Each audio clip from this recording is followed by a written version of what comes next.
Hello, আজকে আমি তোমাদের সাথে শেয়ার করব এমন 5টা গাছ যেগুলো দিয়ে কিন্তু তোমরা খুব সহজেই ঘর সাজাতে পারবে সুন্দরভাবে।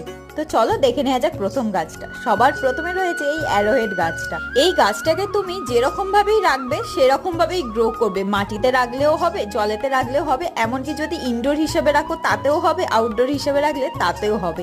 আর এটা কিন্তু খুব সহজেই গ্রো হয়ে যায়, কোনো প্রবলেম করে না। চলো এবার দেখাই সেকেন্ড গাছ। এটা হলো একটা সাকুল্যান্ট। এটা দেখতে কিন্তু অসম্ভব সুন্দর। ছোট টবে রাখলে এরকম ছোট হয়ে থাকবে, যদি তোমরা একটা বড় পটে দাও এটা কিন্তু বেশ অনেকটা বড় আকার নেয়। এমনকি এটা পাতা থেকেও এরকম একটা গাছ তোমরা গ্রো করতে পারো। থার্ড হচ্ছে এই ক্যাকটাসটা। এটাও কিন্তু সেম, এই যে বড় একটা দেখছো এর থেকে কিন্তু সাইডে সাইডে ছোট ছোট অনেক এরকম ছোট ছোট ক্যাকটাস গ্রো হয়ে যায়। সবার শেষে রয়েছে এই দুটো গাছ, জেড প্ল্যান্ট আর একটা ক্যাকটাস। এই দুটো গাছও কিন্তু ঘর সাজাবার জন্য একদম উপযুক্ত। চলো আজকের ভিডিওটা এখান পর্যন্তই। Thanks for watching, tata.